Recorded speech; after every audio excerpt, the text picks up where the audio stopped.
Hello everyone, good morning, welcome to a new blog. আর আজকে কিন্তু পৌষ পার্বণ, মানে পিঠে পায়েস খাওয়ার দিন।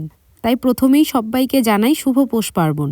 তারপর বলো কার কার বাড়িতে কি কি পিঠে হলো, আর কে কটা পিঠে খেলে, আর কে সকাল সকাল ঘুম থেকে উঠে স্নান করে পুজো দিলে। আর বলো তো কার কার বাড়িতে এই নিয়মটা আছে সকাল সকাল ঘুম থেকে উঠে ভোরবেলা স্নান করেই পুজোটা দেওয়ার।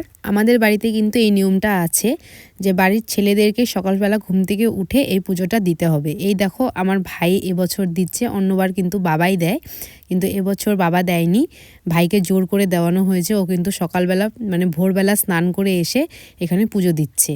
যাই হোক, ও যে উঠেছে এটাই রক্ষা, কারণ ও তো ঘুম থেকেই উঠতে চায় না, তার উপর আবার ঘুম থেকে উঠে স্নান করে পুজো দেওয়া। ও কিন্তু আমার সঙ্গে খোঁচাখুচি করছিল, কারণ কি এই ঠান্ডার দিনে ভোরবেলা উঠে স্নান করাটা কিন্তু সত্যিই চাপের ব্যাপার, কিন্তু উঠতেই হবে, কিছু তো করার নেই।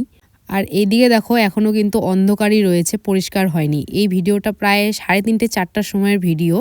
আর এরও আগে কিন্তু আমার মা ঘুম থেকে উঠে মন্দিরের পুজো দেওয়া কিন্তু কমপ্লিট। আমার মা কি করে যে পারে এত সকালবেলা ঘুম থেকে উঠে স্নান করে পুজো দিতে, কোনো আলসেই নেই। দেখো এখনও অন্ধকার চারপাশটা। আর আমি কিন্তু ওইটুকু টাইমই জাগনা ছিলাম, মানে ও যতটুকু টাইম পুজো দিয়েছে। তারপর আমি গিয়ে সোজা বিছানায় গিয়ে আবার ঘুমিয়ে পড়েছি, কারণ বাইরে যে পরিমাণ ঠান্ডা চলছিল, যদি আমি আর কিছুক্ষণ বাইরে থাকতাম তাহলে আর আমাকে হয়তো খুঁজে পাওয়া যেত না। পরে কিন্তু আমি আবার প্রায় 7:30 8টার দিকে ঘুম থেকে উঠেছি।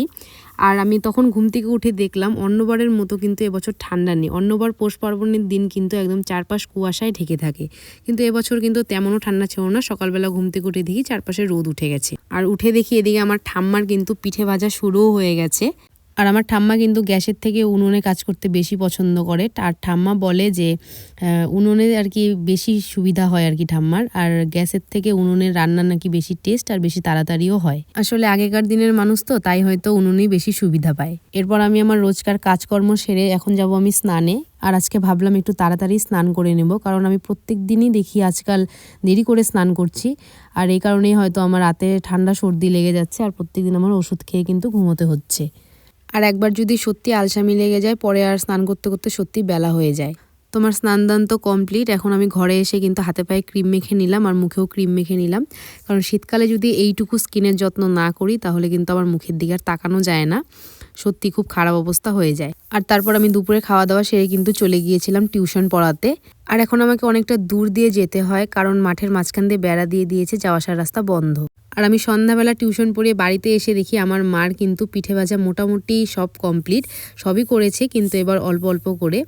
আর কয়েকটা পাটিসাপটা ভাজা বাকি আছে, এই কয়েকটা ভাজলেই কিন্তু শেষ এবছরের মতো, কারণ কয়েকদিন পরে আমাদের বাড়িতে কিন্তু পুজো আছে, তখন আবার অনেক কিছু হবে, তাই এবছর আর কি বেশি করবে না।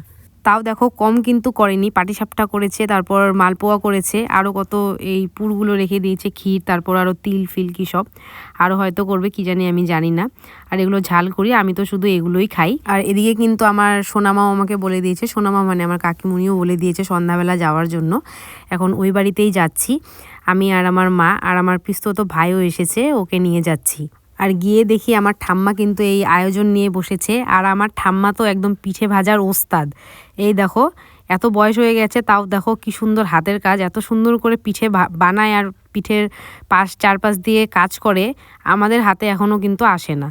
এই দেখো তোমাদেরকে কিন্তু দেখিয়ে দিচ্ছি। আর পিঠের ভেতর কিন্তু পুর ভরে রেখে দেয় না, দেখো ভরে আবার কি সুন্দর চারপাশ দিয়ে মুখটা বন্ধ করে মুড়িয়ে দেয়। এগুলো যখন ভাজা হয়, ভাজার পর কিন্তু দেখতে ভীষণ সুন্দর লাগে। আর আমি বলেছি আরও ভিডিও করছি, দেখো বানিয়ে আবার কিন্তু কি সুন্দর করে দেখিয়ে দিচ্ছে আমাদেরকে। আর তোমাদের কাদের কাদের বাড়িতে এই পিঠেটা হয়, এগুলোকে কিন্তু ঝাল পিঠে বলে। এগুলোর ভিতরে সবজি ভরা থাকে, খেতে অনেকটা সিঙ্গারার মতো লাগে। আমি তো খেলে শুধু এই পিঠেটাই খাই, আমার খুব ভালো লাগে। আর আমি গিয়েছি বলে কিন্তু এই আমার সোনামা দেখো ভাজছে, এগুলো এখন আমাকে দেবে, কারণ আমি এগুলো খেতে ভীষণ ভালোবাসি। একবারে 4-5টা নিয়ে খেতেই থাকি। এই দেখো বলেছি না, এই দেখো প্লেট সাজিয়ে কিন্তু দিয়ে দিয়েছে। যাই হোক, পিঠে খেয়ে কিন্তু আমরা আমাদের বাড়িতে চলে এসেছি। আর এই দেখো বিল্লু রানী আমাদেরকে দেখে ম্যাও ম্যাও করছে, কারণ অনেকক্ষণ ধরে একা রয়েছে না। ওই দেখো কোথাও গেলে কিন্তু এরকম অপেক্ষা করে বসে থাকে, কোথাও আবার যায় না। তো আজকের ভিডিওটা তো এই পর্যন্তই ছিল। যারা যারা দেখছো একটা করে লাইক আর সাবস্ক্রাইব করে দিও, আর ভুল হলে সেগুলো কমেন্টে জানিও। Thanks for watching, by.